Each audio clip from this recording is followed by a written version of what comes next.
போய் அது அதுக்கு இந்த தமிழ்நாடு எப்படியெல்லாம் வஞ்சிக்கப்பட்டது, எப்படியெல்லாம் கொடுமைக்கு ஆளாகப்படுதெல்லாம் சொல்ல இருக்கிறோம். அதே நேரத்தில் திராவிட முன்னேற்ற கழகத்தினுடைய ஆட்சி வந்ததுக்கு பிறகு செஞ்சிருக்கக்கூடிய சாதனைகள், திட்டங்கள் ஏற்கனவே மக்களுக்கு தெரிஞ்சிருக்கு. இருந்தாலும் நினைவுபடுத்தி துண்டு பிரசுரம் மூலமாக கொடுத்து அந்த பிரச்சாரமும் நடக்க இருக்கு. அதே நேரத்தில் உறுப்பினர் இருக்கிற அந்த பணி நடைபெறுது.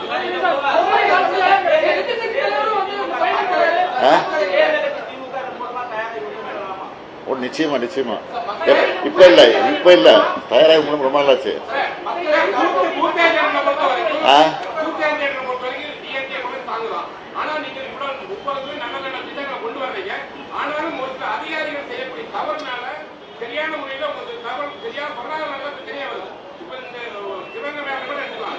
ஒவ்வொரு விஷயங்களுமே நீங்க மக்களுக்காக நலத்திட்டங்களை கொண்டு வரும் பொழுது அதை தடுக்கும் அதிகாரிகள் தவறு செய்யறாங்க. அவங்க என்ன தவறு செய்யறாங்க? இல்ல வந்து இந்த சிவகங்கை கொண்டு வந்திருக்கலாம். ஏன்னா முன்னாடி வந்தோடனே ஆக்ஷன் எடுத்துட்டுமே வந்து எங்களுக்கு எப்போ தகவல் பொறுத்த வரைக்கும் 2 நாள் கழிச்சு தான் நடவடிக்கை எடுக்கிறாங்க. அந்த உடனே வந்து இந்த எஃப்ஐஆர் போட்டதால ஒரு பிரச்சனை இல்லாம இருந்தது. தகவல் தெரிஞ்ச உடனே நடவடிக்கை எடுத்தாச்சு, கைது பண்ணியாச்சு. இன்னைக்கு கூட மேலதிகாரி மீது நடவடிக்கை எடுத்திருக்கிறோம்.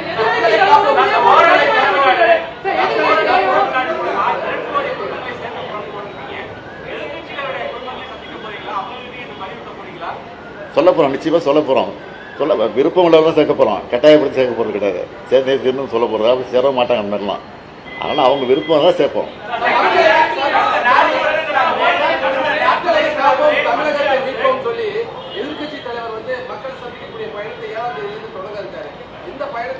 அவர் இப்பதான் மக்களை சந்திக்க போறாரு. இப்பதான் மக்களை சந்திக்க போறாரு. நாங்க இப்போ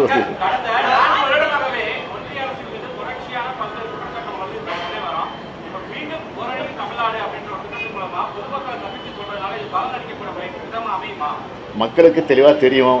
இருந்தாலும் அதை நினைவூட்டுறோம், வலியுறுத்துறோம், வற்புறுத்துறோம். அவ்வளோதான். தேர்தல் பரப்புரையும் உண்டு, உறுப்பினர் சேர்ப்பு உண்டு, ஒன்றிய அரசு வஞ்சித்து கொண்டிருக்கக்கூடிய அந்த கொடுமைகளும் உண்டு. இன்றைக்கு திராவிட முன்னேற்ற கழகத்துடைய சாதனைகளையும் சொல்ல இருக்கிறோம்.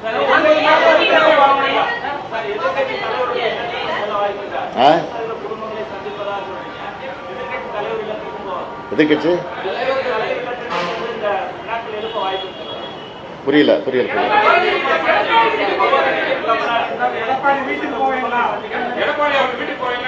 அது அங்க இருக்கிற சூழ்நிலையை பொறுத்து இருக்கு. அவங்க பொறுப்பா பிடிச்சிருக்கோம் அவங்கள்ட்ட. அவங்க சூழ்நிலை தகுந்த மாதிரி போவாங்க. நான் அந்த பகுதியில் தான் நிச்சயம் போவேன்.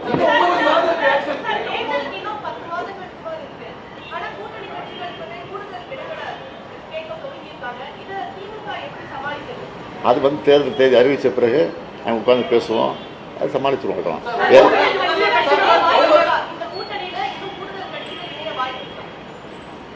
இப்போ இருக்கிற சூழ்நிலையை பொறுத்த வரைக்கும் வருவதற்கு வாய்ப்பு இருக்கு. ஆனால் வாய்ப்பு வரக்கூடிய நேரத்தில் அதை எப்படி சேர்ப்போங்கிற சூழ்நிலை எங்களுக்கு இருக்கு. அதனால கலந்து தான் செய்வோம்.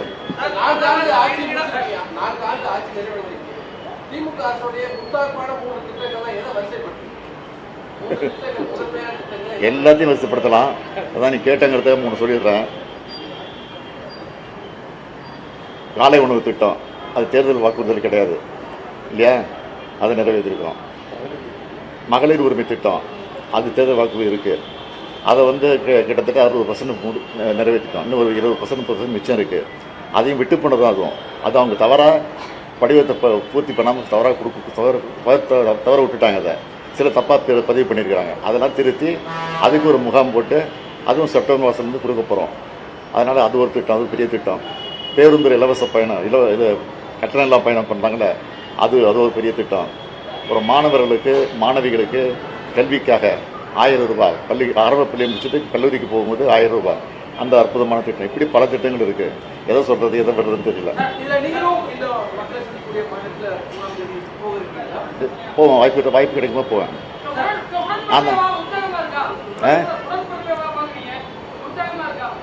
அதனால் தொடர்ந்து பார்த்துக்கிட்டு இருக்கேன். அதுக்கு ஒரு சட்டமன்ற தொகுதிக்கு 1.5 மணி நேரம் ஒதுக்குறேன். நீங்களே பார்த்துருப்பீங்க. இங்கே நான் வந்து 3 தொகுதி எடுத்துக்கிறேன் ஒரு நாளைக்கு, காலை மாலை. ஏன்னா கோட்டையில் போய் வேலை செய்ய வேண்டியிருக்கு. அரசு வேலையும் பார்க்க வேண்டியிருக்கு, நிகழ்ச்சிகளுக்கும் போக வேண்டியிருக்கு. அதுக்கு தகுந்த மாதிரி நான் பார்த்துக்கிட்டு இருக்கிறேன். 234க்கு நிச்சயமாக இதே அறிவாலயத்தில் எல்லாரையும் அடித்து செஞ்சுருக்கேன். ஒவ்வொரு பூத்துலையும் 30% புதிய வாக்காளர்களை திமுக உறுப்பினர்களை சேர்க்கணும்னு சொல்லியிருக்காங்க. அப்புறம் இளைஞர்கள் இளம்பெண்களை வந்து கவர்ற வகையில் என்ன திட்டங்கள் இருக்கு? என்னங்க 30% திமுக உறுப்பினர்கள் வந்து ஒவ்வொரு வாக்குச்சாவடிகளையும் வாக்காளர்களை எடுத்து நீங்க ஒரு திட்டத்தை வகுத்துருக்கீங்க. அப்புறம் இளைஞர்கள் இளம்பெண்கள் கவர வகையில் என்ன திட்டங்கள் இருக்கு? 30% இளைஞர்கள் இளம்பெண்களை அதிகமாக சேர்க்கணும் அப்படிங்கிறது உங்களோட திமுக அவங்க கவர வகையில் என்ன? நான் முதல்ல ஒரு திட்டத்தை கொண்டு வந்திருக்கிறோம். அந்த திட்டத்து மூலமாக பயிற்சி கொடுத்து அவங்களெல்லாம் இன்னைக்கு கூட ஒரு நிகழ்ச்சி முடிச்சு தான் வந்திருக்கு, பெரிய நிகழ்ச்சி முடிச்சு தான் வந்திருக்கிறேன். கிட்டத்தட்ட 20 லட்சம் பேரா 40 லட்சம் பேருக்கு பயிற்சி கொடுத்துருக்குறோம். 3 லட்சம் பேருக்கு அதில் வேலைவாய்ப்பு கிடைச்சிருக்கு. எல்லாரும் 20,000 ரூபா, 1 லட்ச ரூபா, 2 லட்ச ரூபா, 3 லட்ச ரூபா சம்பளத்தில் கூட வேலைவாய்ப்பு சேர்ந்துருக்கிறாங்க. இந்த பயணத்தில் எவ்வளோ இலக்கு வச்சு உறுப்பினர் சேர்க்க திட்டம் இருக்கு? என்னங்க ஊரடங்கு தமிழ்நாடுல எவ்வளோ இலக்கு வச்சு உறுப்பினர் சேர்க்க?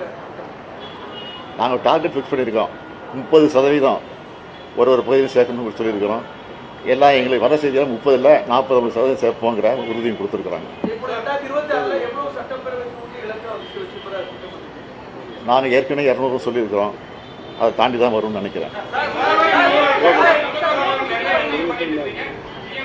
நிறைய தீர்வு பண்றாங்க. இப்போ வந்து ஒவ்வொரு சட்டமன்ற உறுப்பினர் வந்து தனியாவே வந்து மக்களுடைய பிரச்சனை கேட்டிருக்காங்க. நீங்க அந்த முகவரிக்கு இங்க வந்து அங்க வராமையே அங்கேயே மாவட்டந்தோறும் மாவட்ட ஆட்சித்தலைவர்கள் வந்து இன்னும் நிறைய கேம்ப் பண்ணுறாங்க. ஒரே ஒரு நாள் மட்டும் திங்கட்கிழமை மட்டும்தான் மற்ற குடியிருப்புலாம் நடப்பாங்க. தாசில்தார் வந்து தாலுகா ஆஃபீஸ் நீங்க நிறைய பண்ண போறாங்க. இப்போ அரசின் சார்பில் ஏற்கனவே ஒவ்வொரு நகராட்சிக்கும் போய் மாநகராட்சிக்கும் போய் எல்லா அஃபீஷியல்ஸும் போய் அவங்க ஒரு வாரம் தங்கி அங்கே மக்கள் குறையை கேட்டு அந்த ஸ்பாட்டில் முடிச்சுட்டு வந்துருக்குறாங்க. அது ஒரு ஏற்கனவே முகாம் முடிஞ்சிருச்சு. இப்போ வர இன்னொரு 10 நாளில் மறுபடியும் மீண்டும் அந்த பயணம் தொடங்குகிறோம். அப்போ தான் அந்த மகளிர் விட்டு போன அந்த உரிமை தொகை கூட ஃபில்லப் பண்ணி கொடுக்க சொல்லியிருக்கோம். ஆக அந்த பணியும் நிறைவேற்றுறதுக்கான பணி செய்யும். ராமதாஸ் வந்து அவருடைய பையன் வந்து உங்க மாதிரி இருக்கணும் அப்படின்னு சொல்லி ஆசைப்படுறாங்க அப்படின்னு சொல்லியிருக்காரு. அது வந்து ஒரு நல்ல ஃபீலர்ஸாக எதிர்பார்க்கலாம். இல்லை, அது அவருடைய ஆசை. அவருடைய கருத்தை நான் எப்படி மறுக்க முடியும்? அவருடைய கருத்தை மறுக்க முடியாது, ஏற்றுக்க முடியாது.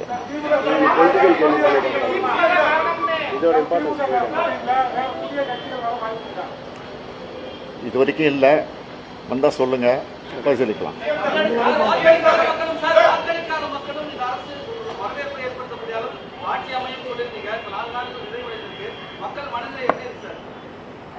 இந்த உரிமை தொகை இருக்க டிஎம்கே மட்டும் வாங்கலை, டிஎம்கே மட்டும் வாங்கலை, எல்லா கட்சியிலும் இருக்கிற மகளிர் வாங்கிட்டு இருக்கிறாங்க. அதான் அப்பயே நான் சொன்னேன், பதவி ஏற்றுக்கிட்டு அன்றைக்கி முதல் நாளே சொன்னேன். இந்த ஆட்சி வந்து வாக்களித்தவர்கள் பெருமைப்படணும், வாக்களிக்க தவறியவர்கள் இப்படிப்பட்ட கட்சிக்கு நம்ம வாக்களிக்காமல் போயிட்டோமே அப்படின்னு வருத்தப்படணும். அந்த மாதிரி சூழ்நிலை ஆட்சி நடத்தும்னு சொன்னேன். அதை நடத்திக்கிட்டு இருக்கிறேன்.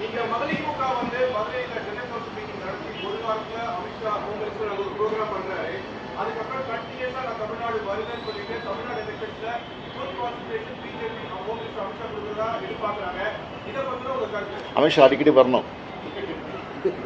நான் ஏற்கனவே சொல்லியிருக்கேன், பிரதமர் அடிக்கடி வரணும். வந்து பொய்யை பேசிட்டு போகிறாங்க. அது பொய்ன்னு மக்களுக்கு தெரியுது. அது எங்களுக்கு தேர்தல் நேரத்தில் அது லாபமாக அடையும். அதே மாதிரி தான் ஏற்கனவே சொல்லி இந்த கவர்னர் மாற்றக்கூடாதுன்னு சொல்லிட்டு இருக்கிறேன்.